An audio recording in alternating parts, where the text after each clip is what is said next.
laissé les bâtiments. Parce qu'il savait que les bâtiments sera élevé par les gens bâtis. Il n'y a qu'un homme bâti.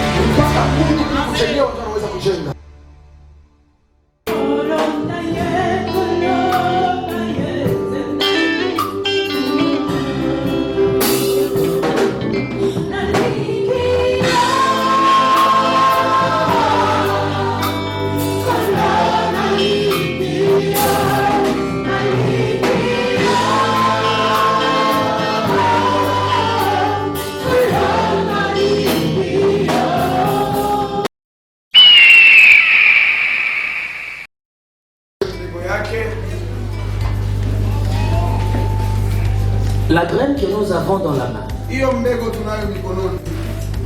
n'a en elle-même aucun avenir. Elle n'a aucun avenir. L'avenir de cette graine dépend du choix que la personne qui la tient va faire. Je ne sais pas si on se comprend. La graine en elle-même, elle n'a aucun avenir. L'avenir de cette graine dépend du choix que la personne qui détient la graine va prendre. Alors si celui qui tient la graine se décide de la manger, il se décide de se réjouir et de la manger, alors cette graine prend l'orientation et s'appelle la nourriture. Et l'avenir de cette graine, c'est le ventre. Et ça se limite là. La réjouissance d'un jour, la réjouissance d'une saison, et tout s'arrête là. Que quelqu'un dise avec moi la graine. La graine. Si celui qui tient la graine, il prend le choix de se priver aujourd'hui et de prendre cette graine et de la mettre dans la terre, alors cette graine prend une autre destinée. Et la graine prend un autre nom. Elle n'est plus nourriture. La graine s'appelle sémence. Et quand la graine s'appelle sémence, alors le potentiel de la graine peut s'exploser. Il vous a été dit que dans une graine, il y a l'arbre. C'est vrai.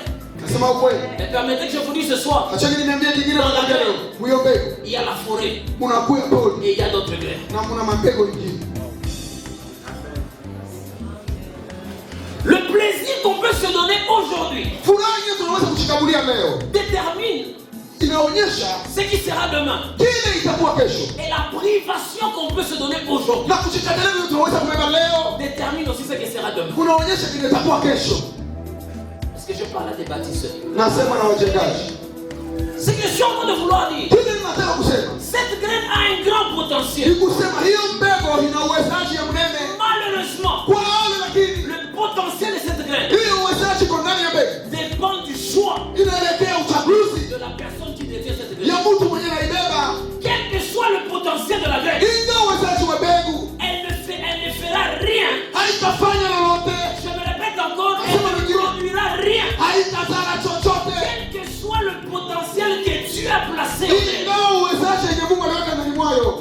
si le choix de celui qui la tient n'est pas le bon.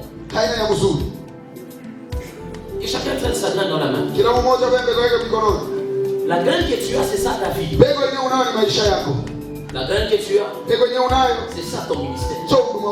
La graine que tu as, c'est ça la famille que tu as. En fait, quel que soit le potentiel que tu as placé dans ton ministère, quel que soit le potentiel que tu as placé dans ta vie, ta vie ne produira rien si tu ne fais pas le bon choix. L'exécution, l'accomplissement de ce que Dieu a placé en toi ne dépend plus de lui, C'est toi qui tiens la vie. Va en faire.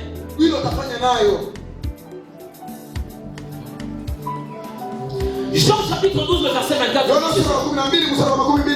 En vérité, je vous le dis. Si le grain de blé est tombé en terre et meurt, il reste seul. Mais s'il meurt, il porte beaucoup de fruits. Je disais que la graine que tu as en main, elle représente ta vie. Elle représente mission Golgotha. Elle représente le ministère que tu as. Quelles que soient les choses que Dieu a placées en toi, je tiens dans cette conclusion que tu retiens que ta vie est comme cette graine en terre. Elle paraît petite, elle paraît insignifiante, mais en elle, on a chanté, il y a la grâce de Dieu. En elle, il y a la promesse de Dieu. Mais cette grâce de Dieu, cette promesse de Dieu ne pourra pas s'accomplir en dehors de ton choix.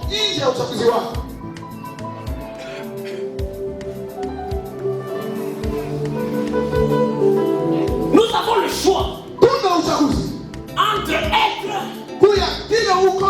Non. Nous avons le choix entre être et devenir. Je reprends ce que je dis. Nous avons le choix entre être et devenir. Mais curieusement, on ne peut pas être les deux à la fois. On ne peut pas à la fois être et devenir. Soit on est et on ne devient pas. Soit on n'est pas mais on devient. Je prie Dieu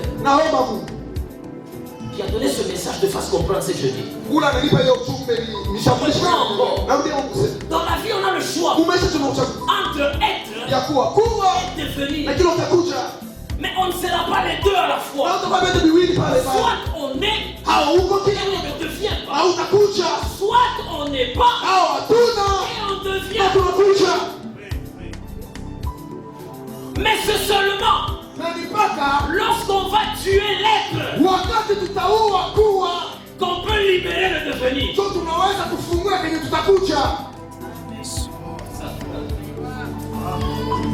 C'est seulement lorsque l'être meurt que le devenir se libère.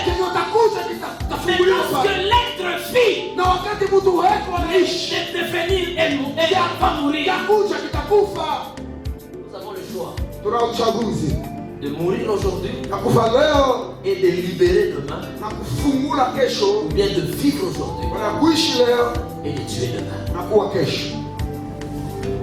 Et ça, ce n'est pas Dieu. Nous avons le choix de nous réjouir de cette graine aujourd'hui et de sacrifier demain. Tout comme nous avons le choix de nous priver du plaisir de cette graine aujourd'hui et d'avoir un devenir demain. C'est que je veux te pousser à comprendre. Hier est la sémence qui produit le fruit qu'on appelle aujourd'hui. Et aujourd'hui, c'est la graine qui produit le fruit qu'on appelle demain. Ce qu'on mange aujourd'hui, c'est ce qu'on a planté hier. Et ce qu'on mangera demain, c'est ce qu'on plante aujourd'hui. Je ne sais pas si quelqu'un me comprend. Convention des bâtisseurs. Il n'y a pas de devenir sans sacrifice du présent. Mon sous-thème de ce soir est la parole. Et la parole c'est fait sacrifice. C'est ça ma conclusion de ce soir. Et la parole c'est fait sacrifice. Derrière un Jésus qui porte sa croix, se trouvent des comme Jésus qui portent leur croix. Jésus dit ceci: c'est lui qui va venir après moi, c'est lui qui va être mon disciple. Il doit se charger de sa croix et me suivre. Bien souvent, nous avons toujours parlé. Bien souvent, nous avons toujours présenté la croix comme un sujet de victoire. Mais laisse-moi te dire ce soir, la croix n'est pas d'abord un sujet de victoire. La croix, c'est la mort. Et seulement la mort devient un sujet de victoire. Come on! La croix n'est pas premièrement le lieu où il y a la victoire. La croix, c'est le lieu où il y a la mort. Mais c'est seulement lorsqu'il accepte de tuer l'être. C'est seulement lorsqu'il accepte de tuer ce qu'il est. La victoire de demain. Il n'y a pas de victoire de demain. Je veux dire autrement. Demain, il n'y a pas de nom au-dessus de tous les noms. Aujourd'hui, Jésus n'est pas le sacrifice. Il peut être le Fils de Dieu. Il peut ressusciter Lazare. Il peut faire voir les aveugles. Il peut marcher sur les eaux. Il va rester le Jésus de Nazareth. Mais lorsqu'il accepte que son aujourd'hui vous êtes sacrifié, alors le ciel, le Père, l'élève souverainement, lui donnant le nom au-dessus de tous les noms, le Jésus de Nazareth. Aujourd'hui, il est Jésus à Lucassie. Demain, il sera Jésus à Jolissi. Pourquoi? Il a tué l'être pour libérer le défunt. Quelqu'un dit encore la grève. Les Jésus qui dit je bâtirai mon église, il a bâti son église sur son sacrifice. Il a posé le fondement de sa vie pour que l'église soit.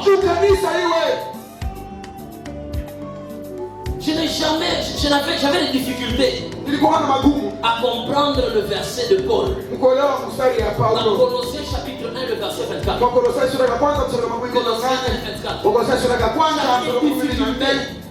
J'avais des difficultés à comprendre cela. L'apôtre Paul dit ceci. Colossiens chapitre 1, le verset 24. Il dit ceci: je me réjouis maintenant dans mes souffrances pour vous. Et ce qui manquait aux souffrances de Christ, ce qui manquait aux souffrances de Christ, je l'achève en ma chair pour son église. Ça m'est compliqué parce que je me suis dit, lui il vient achever ce qui a manqué aux souffrances de Christ. Pendant que Christ en mourant à la croix, dans ses souffrances il a dit tout est accompli. Qu'est-ce que Paul pouvait venir augmenter?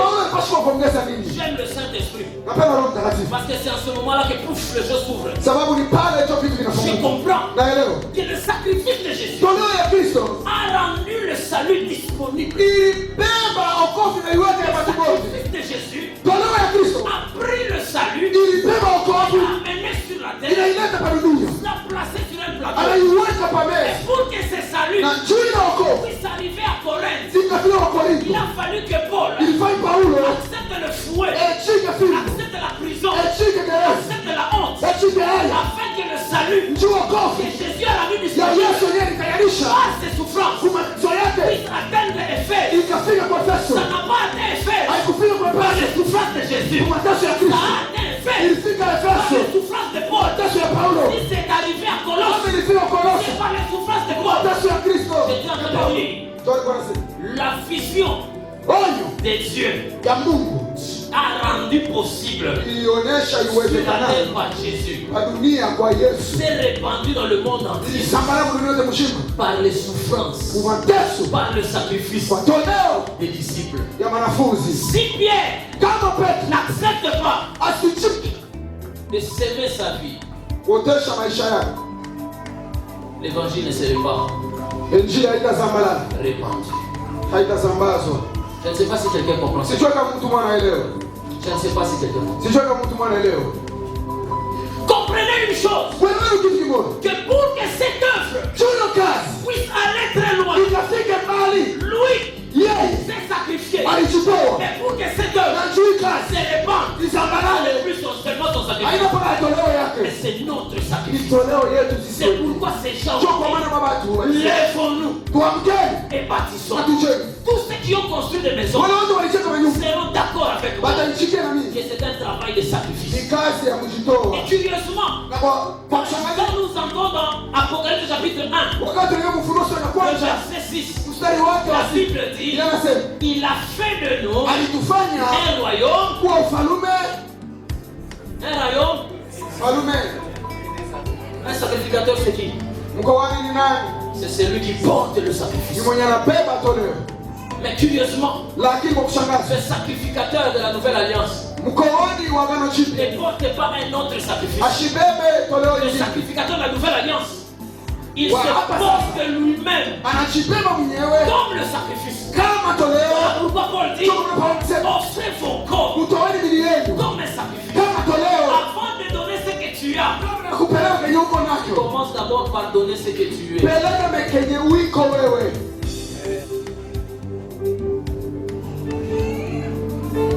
Comprenez une chose, Wala wewe kitu kimoja, celui qui s'engage à être un bâtisseur, ule anajitoa kuwa mchungaji, s'engage à être un sacrificateur, anajitoa kuwa mkoani, il s'engage anajitoa à être ce genre de personne huyo ule mtu wa hivi, qui accepte de mourir aujourd'hui, yule anachika kufa leo, mais pour voir quelque chose se lever. lakini cha kuona kitu kunyanyulika kesho.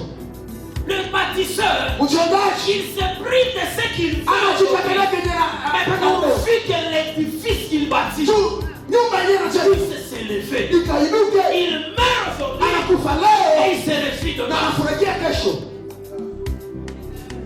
Tu fais un ministère qui va impacter. Unataka uhudu mwenyewe tapamba watu wote, Tu as le ministère entre tes una mains. huduma mikononi À mwako toi de choisir. wewe, njoo Tu kuchagua. te réfugies aujourd'hui Unafurahikia leo et tu sacrifies demain. unatoa kesho, Ou bien tu sacrifies au aujourd'hui unatoa et leo tu libères na demain. unafungula Le kesho. choix n'est pas de Dieu, Uchaguzi ni ya Mungu, le choix est à toi. uchaguzi ni wako.